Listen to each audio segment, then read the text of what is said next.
The cold steel of a customized Beretta pressed against the mahogany desk. Dominic leaned in, his dark eyes brimming with absolute authority. "You belong to me now," the Don ordered. Catherine didn't flinch. She simply crossed her arms, smiled, and said, "I'm entirely too expensive for you to own." Catherine Gallagher was not the sort of woman who disappeared into a crowd. At 32, she was a full-figured, 250-pound force of nature. She didn't hide behind oversized sweaters or apologize for the space she occupied. She wore impeccably tailored emerald green suits that hugged her wide hips and heavy chest, carrying herself with a grounded, unshakable confidence that unnerved most men.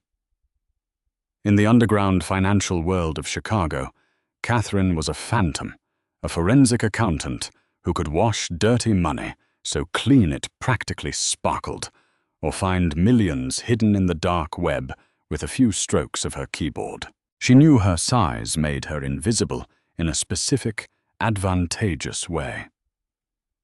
To the dangerous, hyper-masculine criminals she occasionally consulted for, she wasn't a sexual conquest.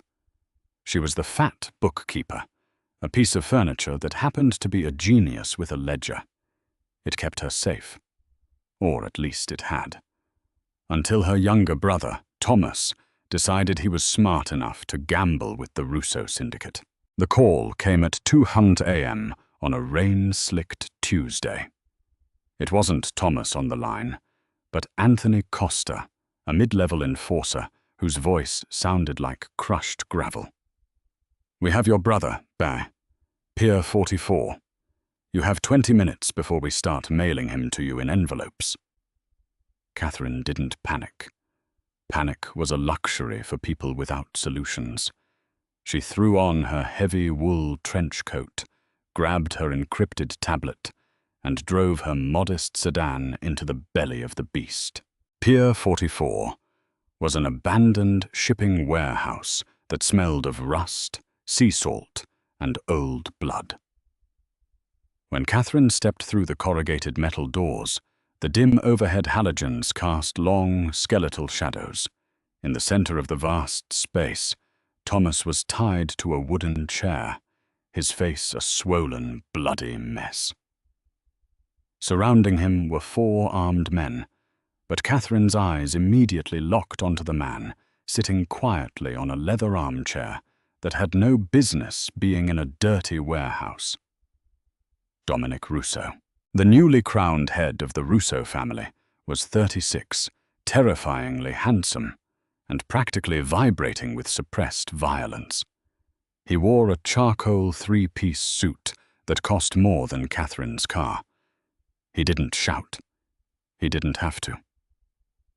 Dominic looked up as her heavy footsteps echoed on the concrete.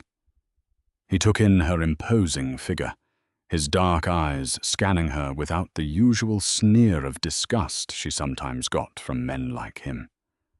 Instead, there was a cold, calculating appraisal. "Catherine Gallagher," Dominic said, his voice smooth and lethally quiet. "Your brother is an idiot. He borrowed $2 million to fund a ghost gun operation that got raided before it even started. My money is gone. And Tommy tells me he doesn't have it." "I doesn't," Catherine said, walking straight up to the men with the guns, refusing to look at the ground. She stopped 10 feet from Dominic. "He's a moron who couldn't successfully run a lemonade stand, let alone a munitions racket. Let him go." Dominic let out a low, dry chuckle. He stood up, towering over 6 feet, moving with the liquid grace of a predator. He walked circles around her, invading her personal space, testing her nerve. Catherine stood completely still, breathing steadily, letting him smell her cheap vanilla perfume mixed with sheer defiance. $2 million is a matter of respect," Dominic murmured, stopping right in front of her. He reached out the barrel of his Beretta lifting her chin. Blood pays for blood. But Tommy tells me his big sister is a magician with numbers. A real prodigy. He leaned in closer, the scent of expensive bergamot and gun oil wrapping around her. He expected her to tremble. He expected her to beg, to cry, to offer herself up as a sacrifice. He can't pay, Dominic whispered, his eyes locking onto hers. So the debt transfers to you. You're going to launder every cent this family makes. You're going to live where I tell you, work when I tell you, and breathe when I allow it. You belong to me now. The warehouse held its breath. Thomas let out a muffled whimper through his gag. Anthony Costa grinned, waiting for the heavy woman to break down in tears. Instead, Catherine reached up and casually pushed the barrel of Dominic's gun away from her chin. I don't belong to anyone, Russo, she said, her voice ringing out clear and sharp. And I'm entirely too expensive for you to own. Dominic blinked, genuinely stunned. A dangerous silence fell over the room. Anthony raised his weapon, waiting for the order to fire. Are you suicidal, Miss Gallagher? Dominic asked softly. I'm observant, Catherine fired back. She unzipped her coat, pulled out her tablet, and tossed it right onto Dominic's chest. He caught it on reflex. $2 million?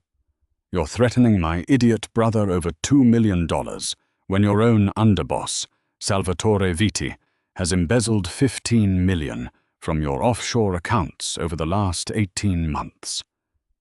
Dominic froze. The air in the room instantly turned to ice. What did you just say? You've been the Don for exactly 8 months, Catherine continued, pacing the floor now, her presence filling the room. You've been so focused on securing the territory, you didn't check the Cayman routing numbers. Salvatore has been systematically draining your high-yield accounts, blaming inflation and federal crackdowns. I've been tracking it for fun. He's bleeding you dry, Dominic. She stopped and met his deadly gaze head-on. You want to shoot me? Go ahead. But you'll never find where Sal hid the $15 million, and you'll look like a fool to the 5 families when they realize your right-hand man robbed you blind.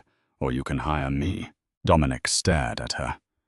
The audacity of this woman, this thick, curvy, unapologetic civilian, standing in a warehouse of armed killers and negotiating her own terms. It didn't just intrigue him. It sent a strange, unexpected jolt of electricity through his veins. Hire you, he repeated, testing the words. A clean 15% cut of whatever I recover from Sal. And Tommy walks free, permanently. Catherine crossed her arms over her generous chest. Those are my terms. Deal or pull the trigger. Dominic looked at the tablet, then at her. A slow, genuine smile spread across his face, transforming him from a cold-blooded killer into something far more dangerous. A man fascinated. Let the boy go, Dominic ordered without looking back. Boss? Anthony stammered. I said let him go, Dominic barked. He turned his burning gaze back to Catherine. You have 48 hours to prove Sal is stealing from me, Catherine. If you're lying, I'll bury you both under this pier. If you're telling the truth, we have a deal, but you're doing it under my roof. By dawn, Catherine's life had been entirely uprooted. She wasn't placed in a dank basement or a heavily guarded warehouse office. Instead, Dominic had her escorted to his private penthouse atop the towering Russo Enterprises building in downtown Chicago. It was a sprawling, sterile monument to power. Floor-to-ceiling windows, cold marble, dark leather, and absolutely no warmth. Catherine immediately took over the massive dining table. She didn't cower in the corner.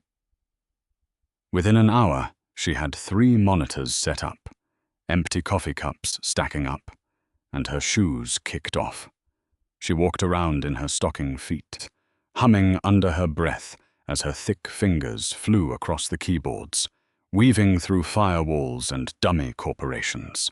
Dominic watched her from the shadows of his study. He had never met a woman so deeply anchored in her own skin. The women in his world were starving, sharp-angled, and terrified of his temper. Catherine was soft, substantial, and utterly indifferent to his intimidation tactics.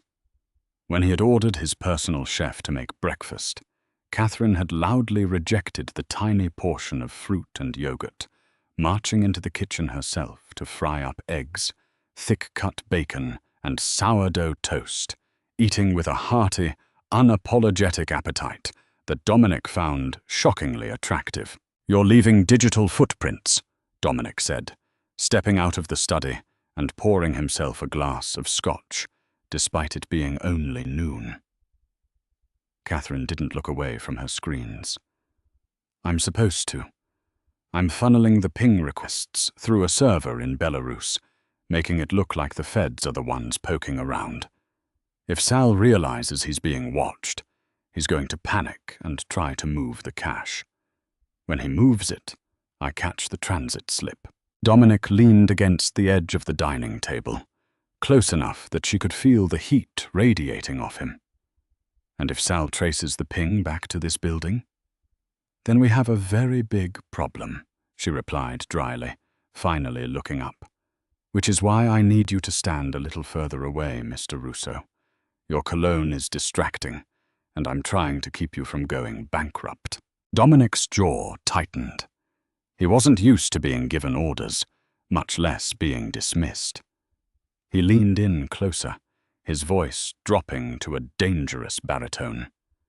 "You have a terrible habit of forgetting who you're speaking to, Catherine. And you have a terrible habit of trying to intimidate the only person trying to save your empire," she shot back, her dark eyes flashing. "I'm not one of your soldiers, Dominic. I don't care how tall you are or how many guns you own. Let me work." For a long moment, they just stared at each other.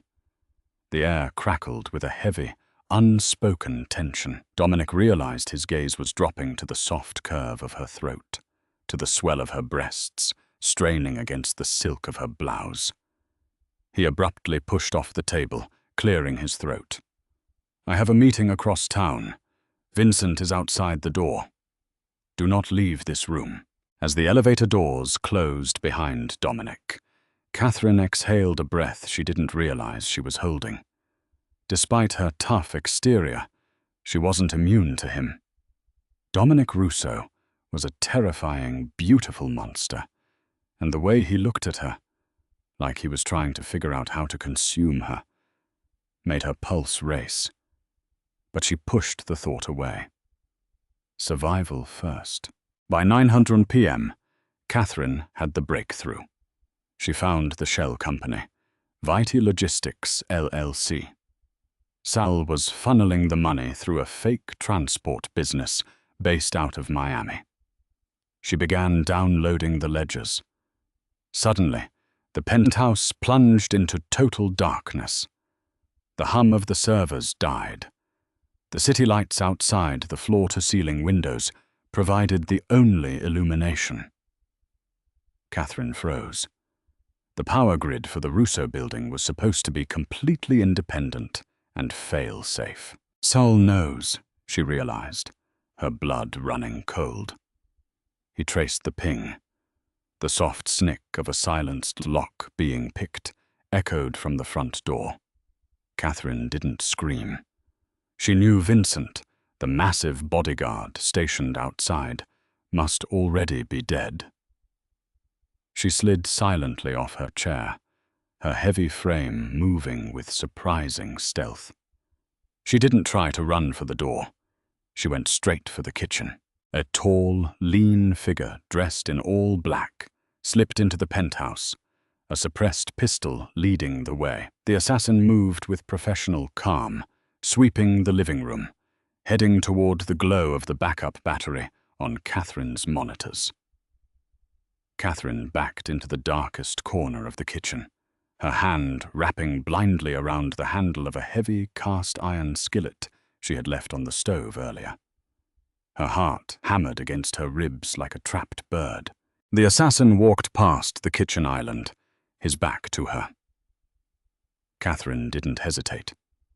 Using all 250 pounds of her weight, she lunged forward, swinging the skillet with everything she had. Crack! The heavy iron connected with the side of the assassin's head. He crumpled to the marble floor like a rag doll, his gun skittering across the room. Catherine stood over him, panting, her hands shaking as she kept the skillet raised. The elevator pinged. The doors flew open, and Dominic exploded into the room, gun drawn, his face a mask of absolute fury. Behind him, 3 of his men spilled out with assault rifles. Dominic's eyes swept the darkness, landing on the unconscious assassin on the floor, and then moving to Catherine, who was still brandishing the frying pan, barefoot and breathing heavily. For a second, the Mafia Don just stared at her in disbelief. Then he looked at the assassin, whose jaw was visibly dislocated. Dominic lowered his weapon, walking slowly toward her. The raw panic that had gripped his chest when he heard the power was cut slowly morphed into something entirely different. Admiration. Awe. "Did you just take out a professional hitman with my cookware?" Dominic asked, his voice rough with adrenaline. Catherine dropped the skillet. It clattered loudly against the floor. Suddenly, her knees felt weak. He traced the ping. Sal sent him. I have the files, Dominic. I have the proof. She swayed slightly, the adrenaline crash hitting her like a freight train. Before she could fall, Dominic closed the distance between them. He dropped his gun and caught her, his strong arms wrapping tight around her thick waist, pulling her flush against his solid chest. "I've got you," he whispered fiercely into her hair. "I've got you, Catherine." She clung to the lapels of his suit, trembling now, burying her face into his chest. The smell of gun oil and bergamot was no longer a threat. It was a shield. Dominic looked down at the woman in his arms. She was heavy, warm, and entirely magnificent. She had fought for her life, saved his empire, and didn't shed a single tear. In that dark kitchen, holding her trembling, full body against his, Dominic Russo realized with terrifying clarity that the dynamic had shifted completely. I didn't own her. He was absolutely, hopelessly at her mercy. The cleanup crew arrived within 15 minutes, moving like ghosts in the darkness. They dragged the unconscious hitman out the service elevator and scrubbed the marble floor of the kitchen until it shone. Through it all, Catherine sat on the velvet sofa in the living room, a heavy crystal glass of amber scotch resting on her knee. She hadn't asked for it. Dominic had poured it himself, pressing it into her trembling hands before ordering his soldiers to secure the perimeter. When the penthouse was finally empty of everyone except the 2 of them, the backup generators kicked in, bathing the room in a warm, ambient glow. Dominic shed his suit jacket, tossing it over a chair. He unbuttoned the top of his crisp white shirt, revealing the dark ink of a syndicate tattoo on his collarbone. He walked over and sat on the coffee table directly in front of her, his knees bracketing her thick, soft thighs. "Drink," he commanded gently. Catherine took a sip, the fiery liquid burning away the last of her adrenaline crash. She looked at him, her dark eyes steadying. He knows I'm close, Dominic. The blackout, the assassin. Sal is panicking. Because of you, Dominic murmured, his gaze dropping to the swell of her chest, then back up to her face. He reached out, his calloused thumb gently tracing the line of her jaw. It was a dangerous, intimate gesture. Men like Dominic Rousseau did not comfort people. They destroyed them. Yet here he was, treating her as if she were made of something both infinitely precious and powerfully indestructible. "I need to show you the routing numbers," Catherine said, her voice slightly breathless from his proximity. She set the glass down and leaned forward, refusing to shrink away from him. She loved her size, loved the space she took up in the world, and she recognized the dark, hungry appreciation burning in the Don's eyes. He wasn't looking at her like she was a useful tool. He was looking at her like she was a feast. She opened her encrypted tablet, illuminating the space between them. "Look here. Sal isn't just skimming off the top of the casino revenues. He's running a highly sophisticated pipeline. He used a real private financial architect to build the shell companies. A guy named Gregory A. Halper." Dominic's brow furrowed. "Halper? The disgraced Lehman Brothers executive? The feds blacklisted him a decade ago." "Exactly," Catherine nodded, her thick fingers swiping across the screen, pulling up a spider web of offshore accounts. "Halper specializes in vanishing money for cartels, utilizing loopholes in the Bank Secrecy Act. It makes this incredibly real, Dominic. This isn't just mob embezzlement. This is Wall Street-level corporate fraud. Sal took your $15 million and invested it in a massive commercial real estate venture in Dubai under a holding company called VT Zenith." Dominic's eyes darkened with lethal comprehension. "He's trying to go legitimate. He's using my family's blood money to build a clean empire for himself. And he's doing it right under your nose," Catherine confirmed. "But here is the twist, Dominic. Halper is arrogant.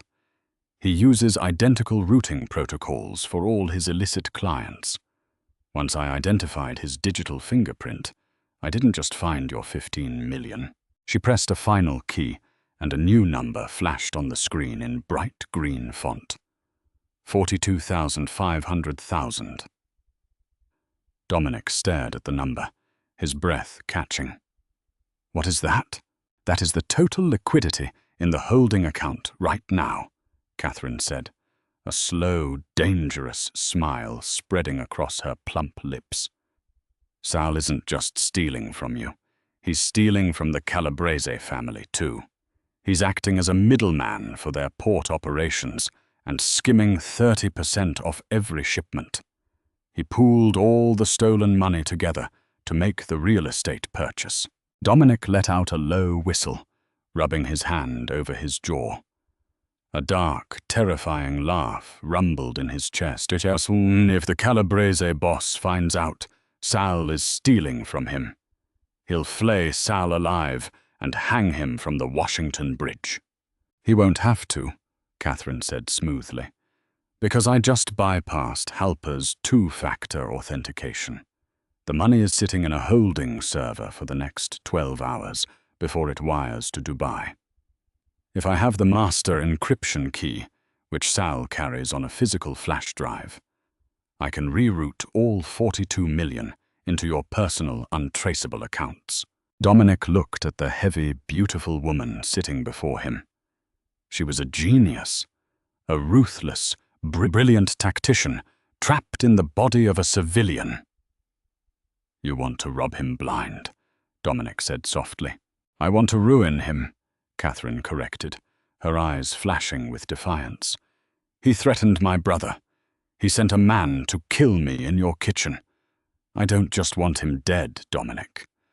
I want him to know that the fat bookkeeper he dismissed as collateral damage was the one who stripped him of every dime." Dominic leaned in, closing the distance between them until their lips were barely a breath apart. He gripped her thick waist, pulling her heavy body forward until she was flush against him. We set the trap tonight. The exclusive dining room at La Familia was draped in red velvet and smelled of expensive cigars, garlic, and aged wine. It was neutral territory, a place where the Russo family held their most private high-stakes councils. Salvatore Vitti sat at the head of the long mahogany table, flanked by 4 of his most loyal capos. Sal was a lean, rat-faced man in his 50s who wore his ambition like cheap cologne. I was sipping a glass of Barolo when the heavy oak doors swung open. Dominic walked in, radiating absolute authority. But all eyes immediately went to the woman by his side. Catherine looked like a goddess of war. She wore a custom, deep crimson gown that left nothing to the imagination. The heavy silk draped elegantly over her 250-pound frame, hugging her wide, lush hips, cinching tightly at her waist, and practically spilling over with her generous chest. Her dark hair was swept up, revealing a diamond necklace that caught the dim chandelier light. She walked with a grounded, predatory grace, completely unfazed by the stares of the dangerous men in the room. Sal's eyes narrowed as Dominic pulled out a chair for her, treating her with a level of reverence. The Don usually reserved for nobody. "Dominic," Sal said, keeping his voice light, though sweat was beginning to bead on his forehead. "I didn't realize we were having company. And who is this large addition to our evening?" Dominic didn't sit. He stood behind Catherine, his large hands resting possessively on her bare, soft shoulders. "Watch your mouth, Sal. You're speaking to the woman who just saved my empire." Sal forced a laugh, waving a hand dismissively. "I don't know what you're talking about, boss. I heard there was an incident at your penthouse. I came as quickly as I could." "You sent the hitman, Salvatore," Catherine said. Her voice cut through the room like a silver blade. She didn't shout. She spoke with the calm certainty of an executioner. "You panicked because my ping hit Gregory Halper's servers in Cyprus. You knew someone was inside the Viti Zenith accounts." Sal's face went completely white. The mention of his private holding company and his disgraced banker was a bullet to the chest. He looked at his capos, who were suddenly shifting nervously. "She's crazy, boss," Sal stammered, standing up. "This bitch is lying to you.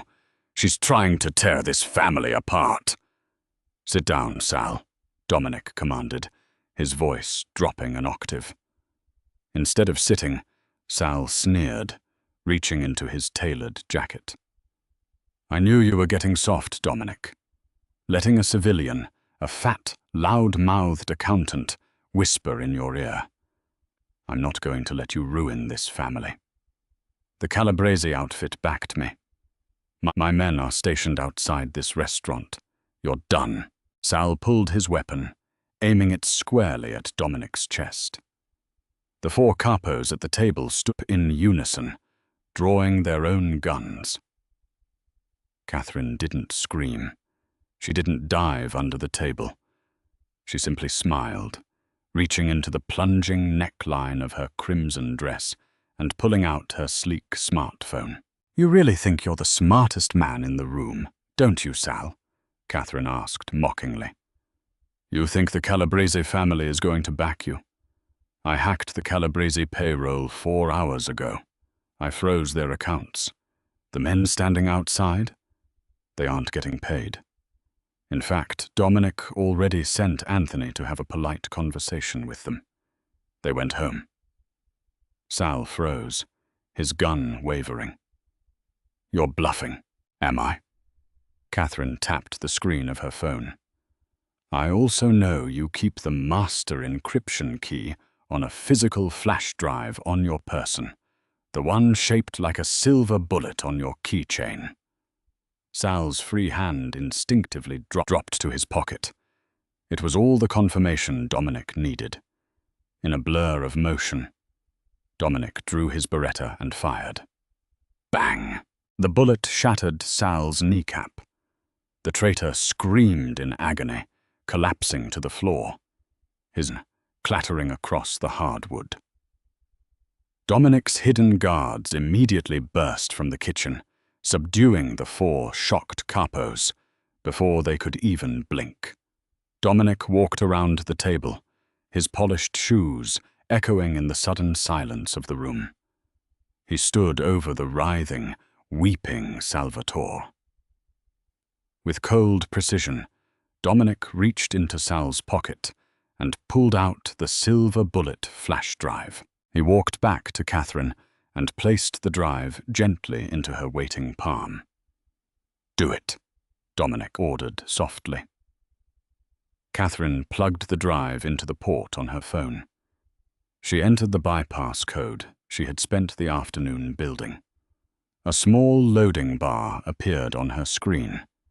Transferring funds, 10%, 50%, 100%.